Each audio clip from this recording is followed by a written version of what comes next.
Hola, ¿qué tal? Mi nombre es Darian Harrison y yo voy a hablar un poquito del procesamiento de señales digitales.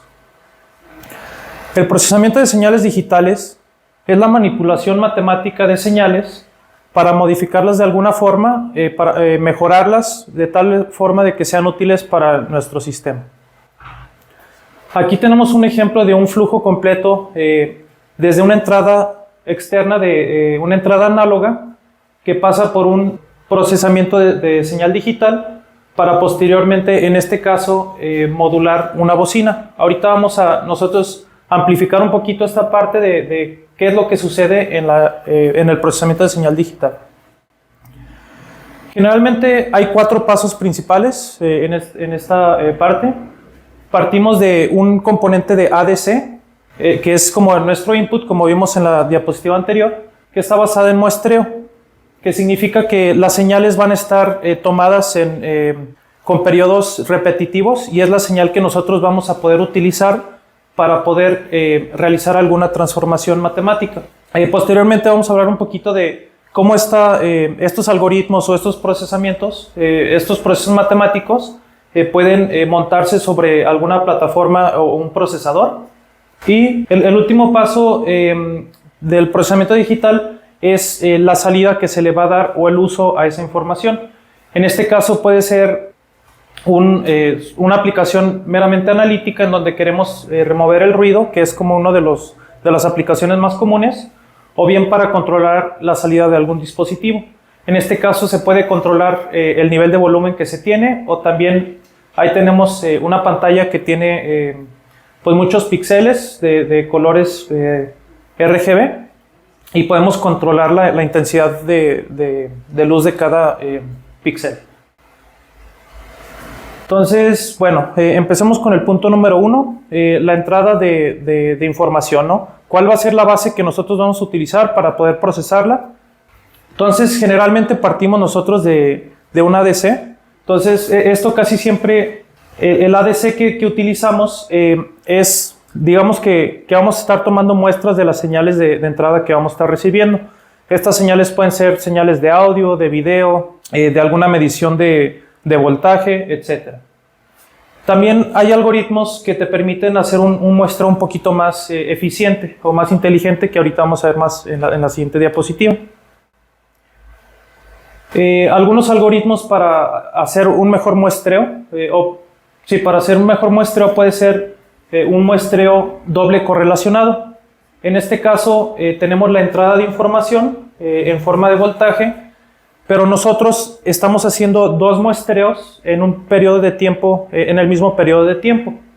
Esto se hace para poder nosotros remover de forma natural el ruido. Entonces aquí estaríamos tomando una señal de referencia, una señal del dato, de la medición que queremos realizar. Vamos a tomar una diferencia y con eso nos va de alguna forma a ayudar a remover el ruido. Y esto sucede inclusive al nivel de hardware, lo que lo hace más eficiente. Otra forma de remover el ruido o un ruido común es cuando las señales están llegando demasiadas pegadas, las señales de onda. Puede ser señal de sonido, señal de luz electromagnética. Entonces de alguna forma necesitamos, si nosotros llegáramos a tomar muestras demasiados pegaditos, va a llegar el punto en el que no sabemos si estamos tomando la señal de este o de este. Entonces se puede hacer un poquito de procesamiento para, digamos, separar un poquito los puntos, hacerlos un poquito más discretos y así ya podemos diferenciar cuál es la señal que estamos recibiendo. Este se le llama aliasing. Ahora, ya que hablamos de la entrada de información, de los inputs que vamos a estar recibiendo en tiempo real, puede ser, es importante, vamos a hablar de las transformaciones, pero para hablar de las transformaciones primero hay que exponer un tema importante que es el sistema de coordenadas. El sistema de coordenadas generalmente es, digamos, un plano sobre el cual nosotros podemos plasmar los puntos de datos para poder realizar operaciones aritméticas o con alguna fórmula conocida. Entonces, hay diferentes sistemas de coordenadas, como podemos ver aquí. Podríamos nosotros, por ejemplo, plantear un punto aquí y otro punto acá. Y este es un plano de 2 dimensiones y podríamos trazar líneas, rectángulos, figuras y utilizar a lo mejor fórmulas geométricas o más bien de área, perdón, para poder ahora sí que realizar procesamiento matemático. Entonces aquí hay otros ejemplos de diferentes sistemas de coordenadas, como es el de 3 dimensiones. Pues no existe en el mundo físico, pero son muchas más dimensiones que sí los podemos hacer con un método algebraico. A lo mejor aquí están los geométricos, aquí está por ejemplo un poquito de trigonometría que podríamos utilizar. Hay otro sistema de coordenadas en donde podríamos utilizar funciones hiperbólicas. Y está este otro que es un poquito más abstracto, pero aquí los puntos son los propios puntos que tú plasmas son su propio sistema de coordenadas. Pero por ahora, ese es un sistema de coordenadas y es importante tenerlo en mente antes de un procesamiento numérico. Ok, bien, ahora que definimos nuestro sistema de coordenadas, aquí vamos a ver, vamos a hablar de simetrías, que también es un concepto que hay que tener en mente antes de comenzar a realizar transformaciones. Entonces, una simetría significa que dos figuras, por ejemplo, en este caso son 4 puntos de este lado, son equivalentes a estos otros 4 puntos.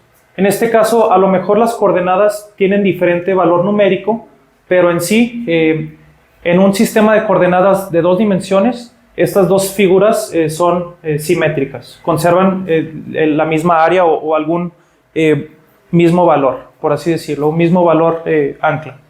Y también este es otro ejemplo de una simetría. Es una simetría no exacta, pero aproximada. Ahorita vamos a ver por qué estamos cubriendo el tema de simetrías, pero en este caso queremos realizar una transformación que conserve propiedades de simetría. Entonces aquí nosotros partimos de un sistema de coordenadas de 3 dimensiones, en este caso con un sistema de coordenadas hiperbólica, y lo queremos transformar a un sistema de 2 dimensiones, conservando simetría. Entonces a veces no es posible, en este caso, por ejemplo, estamos yendo de 3D a 2 dimensiones, y es muy probable que vamos a perder un poquito de información, pero en general, digamos que se va a conservar la simetría es una aproximación, pero, por dar un número, se conserva el 98% de la simetría, ¿no? Entonces, ya que definimos simetría, las transformaciones es precisamente lo que acabamos de definir, es ir de un sistema de coordenadas a otro sistema, y decimos que son aproximadas porque estamos dispuestos a sacrificar un poco de precisión a cambio de la simetría, y en este caso nosotros en 2 dimensiones podemos aplicar ciertos procesamiento numérico que sería muchísimo más eficiente que procesar en 3 dimensiones. Y por eso es que se realiza el procesamiento, dichas transformaciones antes de empezar a hacer cálculos numéricos o fórmulas o algoritmos. Ahora vamos a hablar de 2 transformaciones importantes en el procesamiento de señales digitales. Vamos a hablar de la transformada de Fourier y de la transformada de Laplacian. En este caso, la transformada de Fourier consta en buscar una aproximación de una función. La forma de lograrlo es utilizando, la única condición que te pone esta transformación es que tú puedes encontrar cualquier función utilizando solamente señales de seno y de coseno. Entonces, aquí, por ejemplo, la única condición que te pone Fourier es que la función que tú quieres aproximar con estos constituyentes, por así decirlo, tiene que ser una función periódica. Entonces, en este caso aquí vemos el ejemplo. Al utilizar señal de seno y de coseno, en donde cada incremento o donde cada suma de seno y de coseno tiene que tener un incremento de frecuencia. Y esto es más o menos como muy aproximado, o es como decir que quieres más exactitud, ¿no? Más nivel de exactitud. Entonces aquí podrías tener 2 niveles de exactitud. Si le quieres agregar un poquito más de exactitud a tu función, le agregarías otro nivel más. Y ya al sumar estos 3 funciones de seno y de coseno, llegamos aquí, estamos logrando aproximar una función de onda cuadrada. Entonces, en este caso puede que estemos utilizando 3 o 4 señales de seno y de coseno sumadas y nos está dando algo así más o menos, ¿no? En eso consta la transformada de Fourier. Y Laplacian es lo mismo, realmente nada más que puede aplicarse a funciones que no solamente son periódicas, sino también exponenciales. Y aquí la transformada z es realmente es lo mismo que la transformada de Laplacian, pero es la parte discreta. Es para que lo puedas poner sobre una computadora. Bueno, Laplacian es continua y Z-transform es su forma discreta. Ok. Entonces, en la era más moderna, o digamos, más recientemente, ha surgido mucho el tema de Machine Learning para realizar transformaciones. Algunos algoritmos muy comunes son los algoritmos de predicción y los algoritmos para agrupamiento o clusterizado. Esto es la parte interesante. Por ejemplo, este es un algoritmo que te ayuda con la predicción, una red neuronal, y este es el algoritmo de clusterizado, que un algoritmo de clusterizado comúnmente puede ser un PCA o un min-hash, etcétera, ¿no? Pero aquí la parte importante o interesante es que una red neuronal define su propio sistema de coordenadas. Entonces, si tú tienes una red neuronal y le empiezas a alimentar datos, en este caso datos de señales análogas o que estás recibiendo del sistema, tú puedes entrenar un modelo que va a encontrar su propio sistema de coordenadas. Esto le llaman los transformadores, es otro nombre, y son capaces de predecir. Bueno, el solo hecho de entrenar un modelo y de ir ajustando los parámetros es como la parte de ir encontrando tu propio sistema de coordenadas. Y bueno, los puntos de alimentación que se le pueden dar son los puntos que va a tener, digamos, ese sistema y que, digamos, que aprende ese sistema de coordenadas, ¿no? Y los algoritmos de clusterización se utilizan bastante para poder medir, por ejemplo, qué tan similares o diferentes son dos señales. En este caso, pues se muestra ahí dos variables cualitativas, pero también se puede, por ejemplo, entrenar un transformador. Nótese aquí, se puede entrenar un transformador que pueda convertir variables cualitativas a un plano de 2 dimensiones, a un sistema de coordenadas 2D, y con estas variables cualitativas tú ya puedes empezar a calcular, por ejemplo, distancias o a qué grupo pertenece cada punto. A lo mejor conservan ciertas... los puedes agrupar, nada más para... esto también es conocido como un algoritmo para factorizar o una reducción dimensional. Entonces, si aquí comenzamos con 10 puntos a lo mejor, aquí ya nada más tienes 3 puntos. Y este también es muy importante, reducir las dimensiones para poder, digamos, hacer mucho más eficiente el procesamiento.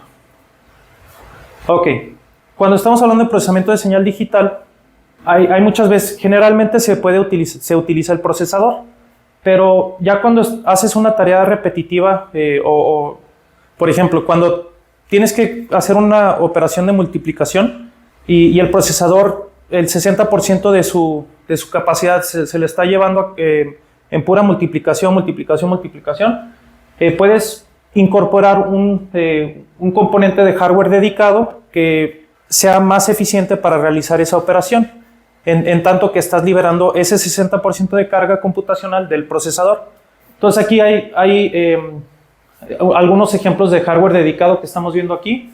Uno es el RNG, y ese te ayuda para poder generar números aleatorios, y esto va a ser muy importante para cierto tipo de funciones, especialmente, por ejemplo, en el hasheo. Anteriormente en Machine Learning se usa mucho el RNG, ¿no? Entonces, también tenemos un comparador que más o menos se ve así el circuito, y este te va a ayudar, pues, así como bien dice el nombre, a comparar, pero todo partiendo de que estás liberando esta carga del procesador. Y aquí otro más o menos reciente es el TPU, que te permite procesar matrices. Ok, ahora, anteriormente se hablaba de los sistemas de instrucciones de un procesador. Los sistemas de instrucciones generalmente son instrucciones preconfiguradas en la memoria de un procesador, pero no siempre son, digamos, suficientes, especialmente cuando hablamos de procesamiento de señal digital. A lo mejor vas a necesitar una extensión. Bueno, algunas comunes son Digital Signal Processing, el P para computación paralela, y y el V es como para, digamos, cálculos vectoriales. Ahora, ya más o menos definimos lo que es en qué consta el procesamiento de señal digital, digamos, desde la parte matemática, cómo se pone en un procesador. Ahora, ¿para qué se usa? Vamos a hablar unos casos de uso. En este caso, algunos casos de análisis pueden ser en un ultrasonido o en algún osciloscopio para medir más o menos el voltaje. Entonces, probablemente este osciloscopio incorpore una transformada de Fourier. Ok, aquí un caso de uso muy común para el tema de análisis es para remover el ruido. Entonces, muchas veces en la vida real vamos a recibir una señal como la gris que se ve ahí, pero nosotros necesitamos, ahora sí que mejorar el rango el signal to noise ratio, le llaman, ¿no? Entonces queremos mejorar la señal del ruido. O sea que hay diferentes fuentes de ruido que a lo mejor nosotros vamos a recibir en nuestro sistema y hay diferentes formas de poderlo mitigar. Y bueno, estas son formas de ruido interno del circuito y externos. Aquí algunas técnicas, soluciones de hardware y de software para poder remover el ruido. En hardware es muy común tener un interferómetro que constructivamente o destructivamente pueda, digamos, sumar dos ondas. En este caso, por ejemplo, puedes hacer que dos señales de luz de alguna forma choquen y ya sea que se construyan o se destruyan. Y bueno, es el interferómetro, ¿no? Ese te va a ayudar como para diferenciar señal un poquito del ruido. Consta de tener un valor de referencia, como ya lo veíamos, y un valor del dato, comparar ambos y solamente utilizar la diferencia como input a nuestro procesamiento de señal. Y hay pues otras soluciones algorítmicas como estadística, desviación estándar. Y bueno, ya hablamos un poquito de la diferencia entre señal de referencia y señal de datos, y entre otros.